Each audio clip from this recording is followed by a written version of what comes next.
قال إنما يتقبل الله من المتقين এই যে হাবিলকে যখন বলছে কাবিলে যে আমি তোকে মেরেই ফেলব, তা হাবিল বলছে ভাই তুমি আমারে মেরে ফেলো আর না মারো, তোমার ভাল লাগুক বা না লাগুক, পছন্দ হোক বা না হোক, তুমি মানো কিংবা না মানো, তবে এটাই মনে রাখো কিয়ামত পর্যন্তের জন্য মূলনীতি এক কথা, নিশ্চয়ই আল্লাহ কুরবানি ইবাদত কবুল করবে তার তাকওয়া থাকবে। ইন্নামা ইয়াতাকাব্বালুল্লাহু মিনাল মুত্তাকিন, নিশ্চয়ই আল্লাহ তাআলা মুত্তাকি যে তার কুরবানি করবে।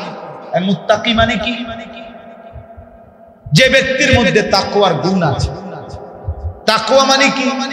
তাকওয়া মানে দুই জিনিস, যে মুসলমান প্রতিনিয়ত গুনাহ থেকে বিরত থাকতে সর্বাত্মক চেষ্টা করে, যে মুসলমান প্রতিনিয়ত আল্লাহর ইবাদতে লেগে থাকে। নামাজ যার ছোটে না, মিথ্যা যে বলে, চুরি যে করে না, মাঝে মাঝে তো হোঁচট খাইতে পারে, অ্যাক্সিডেন্ট হইতে পারে, ভুল হইতে পারে, আরেকটা হইল তার ফিকির এটা আমার দ্বারা যেন নাফরমানি না হয়। ফজরের জামাত কখনো আমাদেরও এক রাকাত ছুটে গেছে, কখনো তাকবীরুল্লাহ পাই নাই, হতেই পারে। আরেকটা হলো নামাজ, এটারে কোনো বিষয়ই মনে করে, এটারে কোনো বিষয়ই মনে, সুদের টাকা এটা যে না যায় এটারে কোনো বিষয়ই মনে, টেলিভিশনে নাচ গান দেখা, তার বউ বাচ্চা তার ঘরে, এটা যে একটা গুনাহ পাপ, আজ 20 বছর ধরে এবার এটারে কিছুই মনে করে। এটা কি ফেলাস্টিক? এটা কি মানুষ না ফেলাস্টিক? দেখিতে এবার আজ প্রতিদিন বিড়ি খায়, এটারে কিছুই মনে করে না, এটা কি ফেলাস্টিক? স্বাভাবিক ভাবে বাঁকা হয়ে গেছে, বুড়ো হয়ে গেছে, প্রত্যেক দিন বিড়ি খায়, সারাদিন সকাল বিকাল নিয়ম মাফিক, রুটিন মাফিক, একবারে মনে হয় ডাক্তারের প্রেসক্রিপশন চাইয়ে চাইয়ে দিয়ে যায়, ডাক্তারে যেভাবে কইয়ে দিছে, সকালে একটা, দুপুরে একটা, রাতে একটা, এইভাবে মনে হয় একটা প্রেসক্রিপশন চাইয়ে দেখি বলে। এটা কি ধরনের মুসলমান? প্রতিদিন টেলিভিশন দেখে, প্রতিদিন চা দোকানে নাচ গান দেখে, নর্তকীর ছবি দেখে, কথায় কথায় গালি দেয়, বুড়া বয়সও সুদের টাকা, ঘুষের টাকা, মিথ্যা বলে, কিস্তি নিচ্ছে। আস্তাগফিরুল্লাহ, আস্তাগফিরুল্লাহ। এই মানুষটার কুরবানি কিভাবে কবুল হবে? ইবাদত কিভাবে কবুল হবে? শুধু কুরবানি না মিয়া, ইবাদত কবুলের জন্য তাকওয়া হওয়া শর্ত। এজন্য হাবিল বলে দিয়েছে ইন্নামা ইয়াতাকাব্বালুল্লাহু, নিশ্চয়ই আল্লাহ কবুল করে থাকেন। এখানে এই শব্দটা কুরবানি, এই শব্দটা শুধু ফিক্সড করা নাই, নিশ্চয়ই আল্লাহ ইবাদত কবুল করে থাকেন মিনাল মুত্তাকিন, যারা মুত্তাকি তাদের থেকে। তাইলে প্রথম দিন যেদিন কুরবানি শুরু হলো, সেদিনই হাবিল বলে দিল তাকওয়া লাগবে, তাকওয়া আসমানে পৌঁছতে হইলে, আল্লাহর কাছে কবুল হইতে হইলে, আল্লাহর কাছে তুলে দিতে হইলে তাকওয়া বুঝায় নিতে হবে। তাকওয়া মানে গুনাহ থেকে বেঁচে আছেন কিনা, নেক আমলে অভ্যস্ত কিনা, আল্লাহকে ভয় করেন কিনা, হ্যাঁ, এইটারে বলে তাকওয়া। হ্যাঁ, বললাম না হুচট খাবো, আমি কোনোদিন মিথ্যা বলি নাই, আমি বলি না, আমি কোনোদিন অন্যায় করি নাই, আমি এটা বলার সাহস রাখিও না।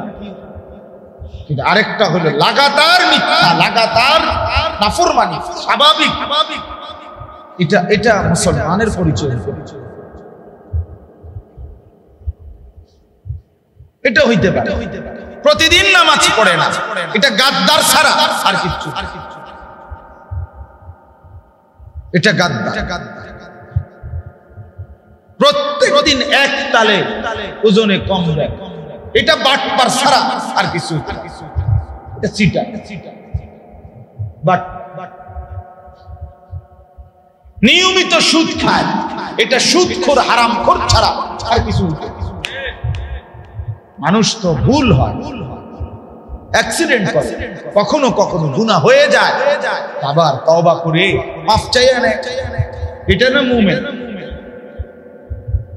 কিন্তু গুনাহকে জীবনের সাথে একদম মিশাইয়া দেওয়া, এটা কি? এই জন্য বললাম, আল্লাহ তাআলা বললেন ইন্নামা ইয়াতাকাব্বালুল্লাহু মিনাল মুত্তাকিন, নিশ্চয়ই আল্লাহ মুত্তাকির ইবাদত কবুল করেন। তাহলে প্রথম দিনও বলছেন তাকওয়া। এবার আসেন, সেই আদম আলাইহিস সালামের জামানাত থেকেই উচ্চারিত হয়েছে যে কুরবানির মধ্যে মূল বিষয় হলো তাকওয়া। কি বলেন না? এবার আমাদের নবী সাল্লাল্লাহু আলাইহি সাল্লামের আমলে আয়েশা যখন কোরআন নাজিল হয়েছে, সেই সময় আবার কুরবানির কথা আবার বলতে গিয়ে আল্লাহ পুনরায় আবার ওই হাজার বছর আগে, হাজার বছর আগে সেই আদমের জামানার কথাটা আবার উচ্চারিত করছে।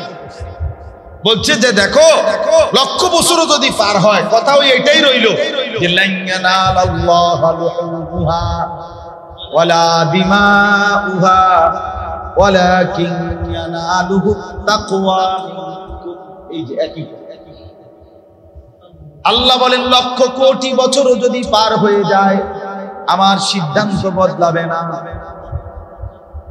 এক কথাই আদম আলাইহিস সালামের জামানায় হাবিলের জবান দিয়ে যেই কথা বের হয়েছে, আল্লাহর কাছে কবুল হতে হলে তাকওয়া লাগবে। ঠিক আজকে আল্লাহ বলেন, বান্দা আজকেও আমি আমার বন্ধুর জামানায় আখিরি নবীর আমলেও কুরবানির বেলায় একই কথা বললাম, আমি গোশত নেব না, রক্ত নেব না, আমি শুধু তাকওয়া নেব। কি নেব? লান ইয়ানালাল্লাহা লুহুমুহা ওয়ালা দিমাউহা। আল্লাহ বলেন, ফাইদা ওয়াজাবাত জুনুবুহা ফাকুলু মিনহা ওয়া আতঈমুল কানিআ ওয়াল মু'তার। আল্লাহ বলে, তোমার কুরবানির প্রাণী জবাই করার পরে যখন কাজ হয়ে পড়ে, মানে রক্ত বেরিয়ে পড়ে, যখন একেবারে নিস্তেজ হয়ে যায়, এবার চামড়া ছিলে ফাকুলু মিনহা, গোশতগুলো তুমি খেয়ে নাও। ওয়া আতঈমুল কানিআ ওয়াল মু'তার, এবং অভাবী দুস্থ অসহায় কেউ খাওয়াও। আল্লাহ বলে, তোমরাই খাও। এবার যদি বান্দা বলে, রব্বুল আলামিন, কুরবানি তো দিছিলাম আপনার জন্য, প্রাণী তো জবাই করেছিলাম আপনার জন্য, অথচ আপনি বললেন পুরা গোশত আমি খেতে, আমার গরিব দুঃখীকে খাওয়াইতে, আপনি কি খাবেন না? আপনি কি কদ্দুর নিবেন না? একটা টুকরা নেন, শুধু নুনটা চান, আপনি লেগেই তো কুরবানি দিছি, আল্লাহর জন্য দিছি না আমরা? কথা বলেন তো, দিছিলাম তো আল্লাহর জন্য। আল্লাহ তাআলা তখন বলে, না বান্দা, গোশত পুরাটা তুমি নিয়ে নাও, দিল পুরাটা আমি আল্লাহকে দিয়ে দাও। আমি গোশত চাই না বান্দা, আমি দিল চাই, দিল। আমি দিল চাই, দিল। আমি সেজদা চাই, আমি তাকওয়া চাই। আমি দেখব দিলে আমার ভয় আছে কিনা, আমি দেখব আমার বন্দেগীর গুরুত্ব আছে কিনা, আমি দেখব গুনাহ ছাড়বার মানসিকতা আছে কিনা, আমি দেখব তোমার অন্তরে আমি আল্লাহর সম্মান আছে কিনা। এটা না আমি দেখতে চাইছি বান্দা। তোমার গোশত দিয়ে আমি করব কি? এগুলো তো তোমার জন্যই দিছি, যাও খেয়ে ফেলো, পুরাটা তুমি খাও। কোন ব্যক্তি যদি গোশত কুরবানির উত্তম মুস্তাহাব, আল্লাহর হুকুম এটা যে গরিবকে খাওয়ানো, অসহায়কে খাওয়ানো, আত্মীয় স্বজনকেও দেওয়া, কিন্তু এরপরেও যদি সংসার বড়, চাহিদা বেশি, প্রয়োজন বেশি, তার এই কারণে যদি গোশত সে সামান্য একটু গরিব দুঃখীকে দিছে, কিন্তু বেশি অংশ পরিবারকে নিয়ে খাইছে, এরপরও এটা হারাম হবে। এটা একদম হারাম না, নাজায়েজ না। ঠিক আছে, খাও। 3 ভাগের 2 ভাগ গোশত তুমিই খাও, 1 ভাগ দাও। আরো কম দিবা গরিব দুঃখী। আচ্ছা ঠিক আছে, আরো কম, এটাতেও আপত্তি নেই। কিন্তু গুনাহমুক্ত জীবন, এটা আমি শতভাগ চাই। গোশত লইয়া মাথা ব্যথা না, বুঝেন নাই? আল্লাহ তাআলার কথাই। গোশত কম বেশি হইলে কিচ্ছুই তো না, আমার তো আপত্তি নেই। মানে বলছিলাম 3 ভাগ করেও, আচ্ছা করো না, ঠিক আছে তুমি একটু বেশি খাও, দাও, তাহলে পুরোটাই খাও, তো তুমি, আমার কোনো আপত্তি নাই বান্দা। কিন্তু নাফরমানি করবা না। গোশত কুটতে কুটতে, হাড্ডি কুটতে কুটতে জোহরের নামাজও চলে গেল, আসরের নামাজও চলে গেল। হায় নাফরমান, কিসের কুরবানি? কোরবানির দিনের জোহরের নামাজে পড়লা না, কোরবানির দিনও আসরের নামাজ পড়লা না। তুমি যে গোশত খাওয়াই না, এটার বুঝার বাকি কি? এটা কি মাইকিং করে কইতো? এটা কি আর পোস্টার লাগাইয়া কইতো? হ্যাঁ, এটার বুঝার বাকি রয়েছে কিছু? এটা যে গোশত লুবি বলেন না, এটা আর বুঝার কিছু আছে? কিছু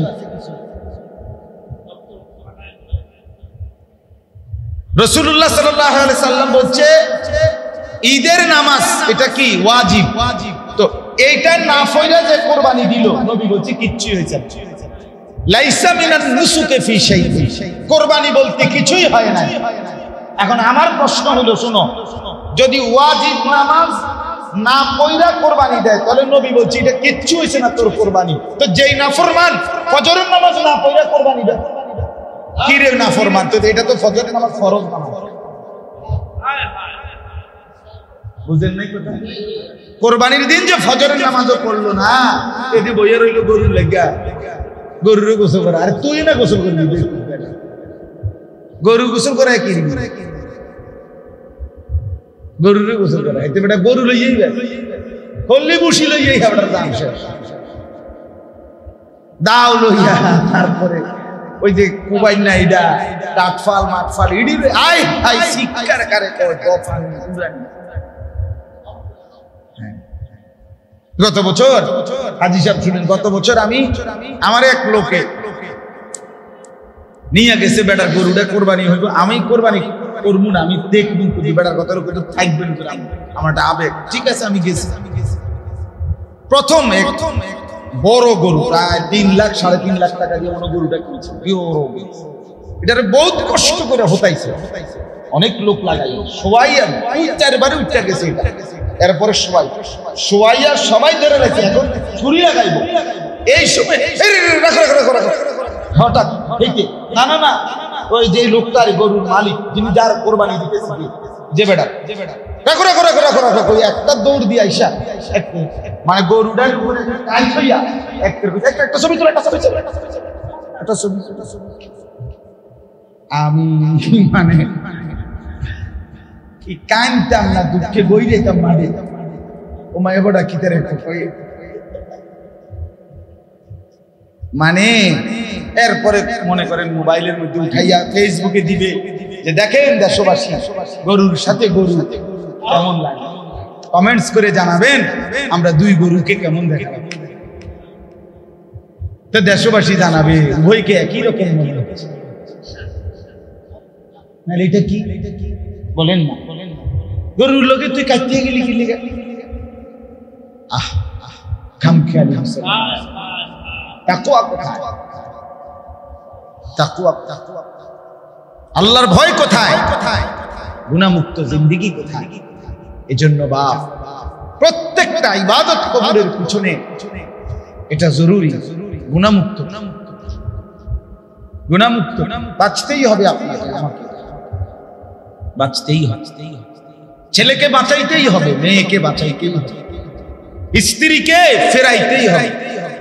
কয় তো হুজুররা বালা লাগেই তো কয়, বুঝি তো পারি তো না, এই সমস্ত ফাজিলি কথা, এসব বনখাই না কথা কইলে আমরা এসব রং বেরঙের কথা বললে হবে। বাঁচতেই হবে, ফিরতেই হবে, ফিরাইতেই হবে স্ত্রীকেও, ছেলে মেয়েকেও। কারণ একবার নাফরমানি জিন্দেগি নিয়ে কবরে গেলে আর ফিরবে না জাহান্নামের আগুনে খালিদুন, অনন্তকালের জন্য জ্বলবে। ইন্নাল মুজরিমিনা ফি আযাবি জাহান্নাম খালিদুন। রব্বুল আলামিন বলে নিশ্চয়ই পাপী নাফরমান দিয়েছি, আমি তো দিন দিয়েছি, তুমি তো পাত্তা দাও নাই। ওয়ানাদাউ ইয়া মালিকু লিয়াকদি আলাইনা রাব্বুক। এই শেষ কথাটা শুনে জাহান্নামী তখন অস্থির হয়ে, জাহান্নামের ভীষণ আগুনে পাগল হয়ে সর্বশেষ জাহান্নামের দারোগা ফেরেশতা মালিক তাকে ডাক দিয়ে বলবে, হে ফেরেশতা মালিক, তুমি আল্লাহকে বলো না আমাকে জীবনের তরে মৃত্যু দিয়ে দিতে, আমি আর পারছি না। লিয়াকদি আলাইনা রাব্বুক, বলো না আমারে শেষ করে দিতে। এভাবে দুঃখে দুঃখে জাহান্নামের আগুনে না জ্বালাই আমারে একবারে শেষ করে দিতে বলো, আর যেন হায়াত না পাই, আর যেন জীবিত না হই, পুরে যেন ছাই হয়ে যাই। ক্বালা ইন্নাকুম মাকিসুন। ফেরেশতা বলবে না নাফরমান, এভাবেই থাকতে হবে। আল্লাহ আমাদেরকে মাফ করে দেন। অতএব আজকে তুই কথা বাপ, মেহেরবানি করে এই কথাটা, দুইটা কথা বলছি। এক নম্বর কথা হলো, আপনারা যদি একজনও শুনেন আমার কোনো সমস্যা নেই, আমি সংখ্যার গোলামি করি না কোনোদিনও। আজকে 20 বছরের ওয়াজের জীবনে আলহামদুলিল্লাহ আল্লাহ সংখ্যার গোলামি করি না। মানে শ্রোতা কতজন এটা আমার হিসাব। গত বৃহস্পতিবার কথা শুনেন, গত বৃহস্পতিবারে আমি মাহফিলে যাব হোমনা তিতাসের দিকে। আমার এক ঘনিষ্ঠ লোক ক্যান্টনমেন্টে, উনি আমারে জানাইছে যে ওনারা স্বামী স্ত্রী দুইজনে হজে যাবে, পরের দিন ফ্লাইট। উনি আমারে বলতেছে হুজুর আমার বিবির আশা, আপনি যদি পর্দার আড়াল থেকে সে হজে যাবে আমার সাথে, আপনারে 10 মিনিট কথা যদি কোনো নসিহত করতেন, তার একটা ইচ্ছা ওই বেটার বিবি। আমি বললাম অবশ্যই, আমি এক্ষণ আইতেছি, আমি আসবো, আমি মাহফিলে যাওয়ার আগে। পরে আমি ওনার বাসায় গেছি, গিয়া এই আড়ালে আপনার উনার বিবি আড়ালে বসছে আর উনি আমার সাথে বসছে। প্রায় 32 মিনিট নসিহত করছি হজ্জের বিষয় নিয়ে।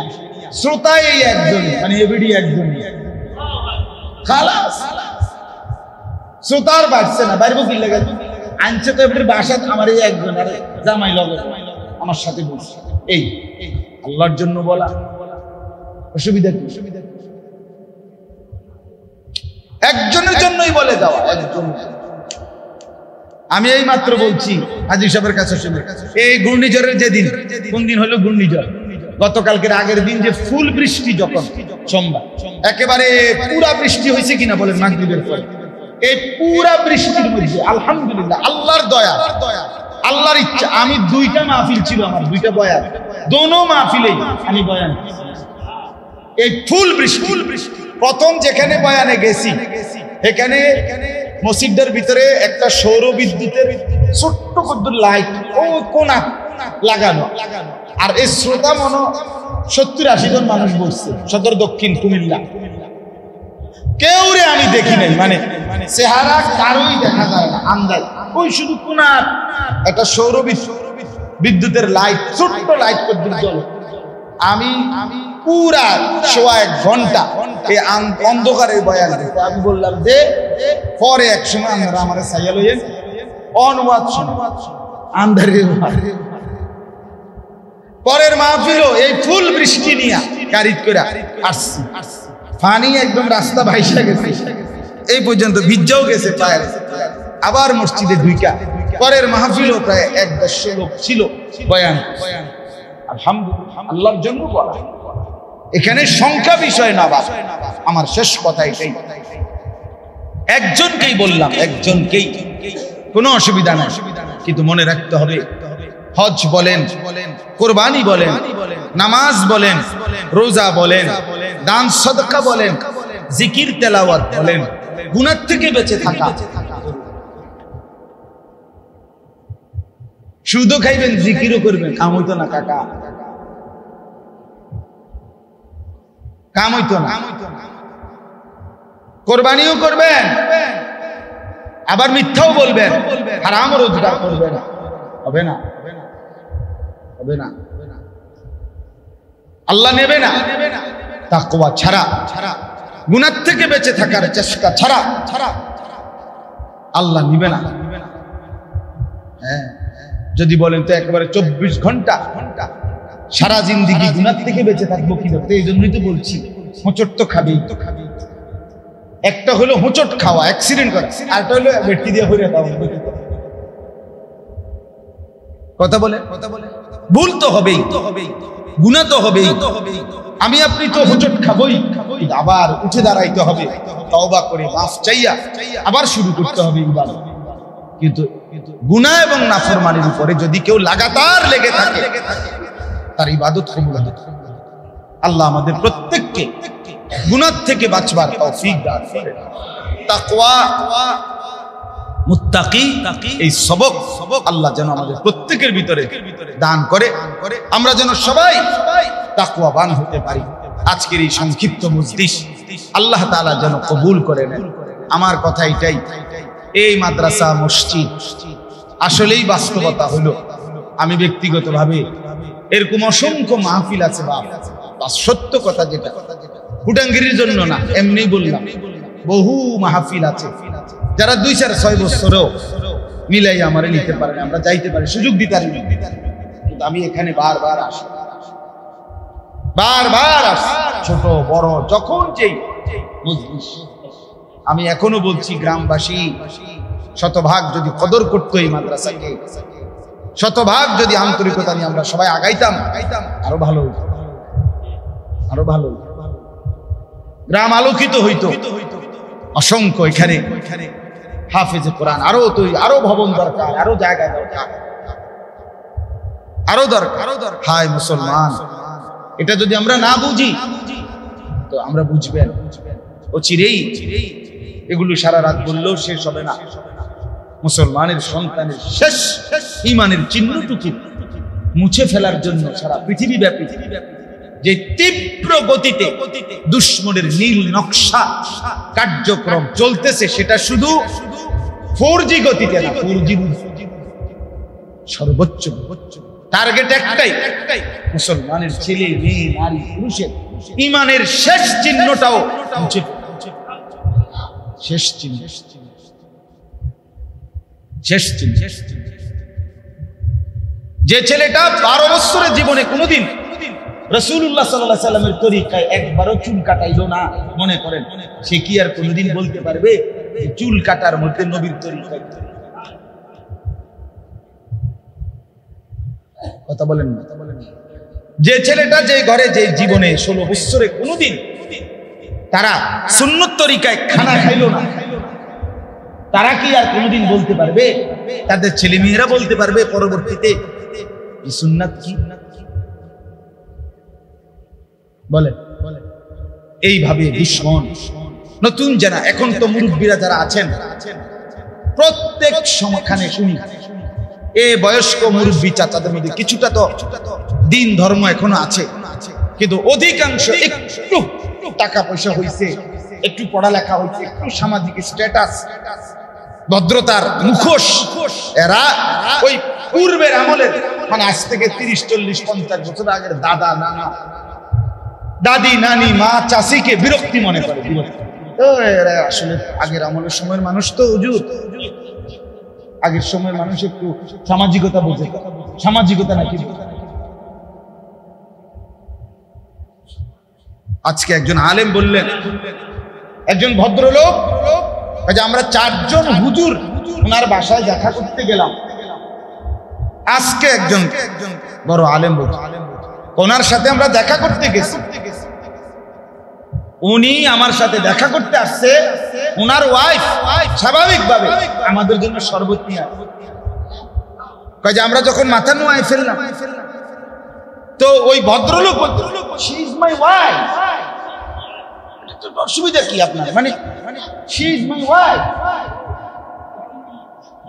মানে উনি অবাক হয়ে গেছে, আরে এটি কি হুজুর, এটা তো আফ্রিকার জঙ্গলে না, মানে হুজুররা হইল কি আফ্রিকার জঙ্গলে। She is my wife, she is my wife, অতএব এটা সবার ওয়াইফ হয়ে গেছে। আমনের বউ তো আমরা কি অস্বীকার করছি? তো আমনের বউ দেখতেই তো আমার লাগে কথা বুঝছে, কোথায় বুঝছে না। একজন আলেমে দ্বীন হুজুরকে মহিলা সরাসরি এসে শরবত নিয়ে আসবে, তার মানে কোথায় দিন? আল্লাহ আমাদেরকে মাফ করে দেন। এই জন্য বললাম, দয়া করে এই আপনাদেরকে বলছি, নিজের স্ত্রী, ছেলে, মেয়ে এদের ঈমান আমলের ফিকির করে, সন্তানকে দ্বীন শিখান, ছেলে মেয়েকে দ্বীন শিখান, নিজেরাও শেষ বয়সে দ্বীন ঈমানের মেহনত করেন, ফিকির করেন, ওলামায়ে কেরামের কাছে আসেন, বসেন, ওযু, নামাজ, গোসল, জিকির, তাসবিহ, তেলাওয়াত আরো সুন্দর করা যায় কিভাবে? সুন্দর করা, ঠিক কোথায় কোথায় ভুল আছে নিজের শেষ বয়সে আরেকবার একটু শুধরাইয়া কবরে, সূরা ভুল, কেরাতে ভুল, আত্তাহিয়াতুতে ভুল, দোয়ায়ে কুনুতে ভুল, এত ভুল নিয়ে কবরে গিয়ে কষ্ট পাই। অশুদ্ধ নামাজ নিয়ে কবরে গিয়ে দেখবেন কিচ্ছু আইছে না, আহ সূরা কেরাত যার অশুদ্ধ তার নামাজ হয় না। সাফ কথা। আমনে এই মাদ্রাসা আমনগো গ্রামে পড়ছে, আমনের ফুটনাতি যে নুরানি পড়ছে তারে অন জিগার যে নামাজ ভঙ্গের কারণ কয়টি, এতে কইবে 19টি। 1 নাম্বার কারণ নামাজ ভঙ্গের 1 নাম্বার কারণ নামাজে অশুদ্ধ কোরআন পড়া। অশুদ্ধ কি পড়া? তাহলে যার সূরা কেরাত অশুদ্ধ তার নামাজ হয় না। এটা 1 নম্বর নুরানি, মানে নামাজ ভঙ্গের 1 নম্বর কারণ। তাইলে আল্লাহ আমাদেরকে মাফ করে দেন। আজকের এই মজলিসকে আল্লাহ তাআলা কবুল করে নেন। ছোট্ট হলেও আল্লাহ তাআলা এর মধ্যে যেন ভরপুর বরকত দেয়। মাদ্রাসাটা আল্লাহ যেন কবুল করে। আমি থাকি আর মাওলানা ইলিয়াস থাকুক, আর হাজী শাহাবুদ্দিন থাকুক, আর যেই থাকে, একদিন দেখতে দেখতে আমিও নাই, সেও নাই, তিনিও নাই, আপনিও নাই। এটা কোনো বিষয় না, এবং এটা কোনো আশ্চর্য কথাও না। আপনি চলে যাবেন, এটা কোনো অবাক কিছু না। চলে যাবেন, এটাই স্বাভাবিকতা, ঠিক কিনা বলেন না? অতএব দোয়া করতে হবে আল্লাহ যেন যুগ যুগ ধরে মাদ্রাসা টিকায়, আপনাদের নিরাপত্তা, আপনাদের ভালো, আপনাদের কল্যাণ আল্লাহ কবুল করেন। আলহামদুলিল্লাহি রাব্বিল আলামিন। আল্লাহুম্মা আনতাস সালাম মিনকাস সালাম তাবারাকতা ইয়া যাল জালালি ওয়াল ইকরাম। মওলায়ে করিম আপনি মাফ করে দেন, রব্বে করিম আপনি মাফ করে দেন, মেহেরবান মওলা আপনি মাফ করে দেন। আজকের এই মজলিস আপনি কবুল করে নেন, সমস্ত কবরবাসীদেরকে মাফ করে দেন। আমাদেরকে সামনের জীবন ঈমান আমলের দৌলত দান করেন, তাকওয়ার জিন্দেগি দান করেন।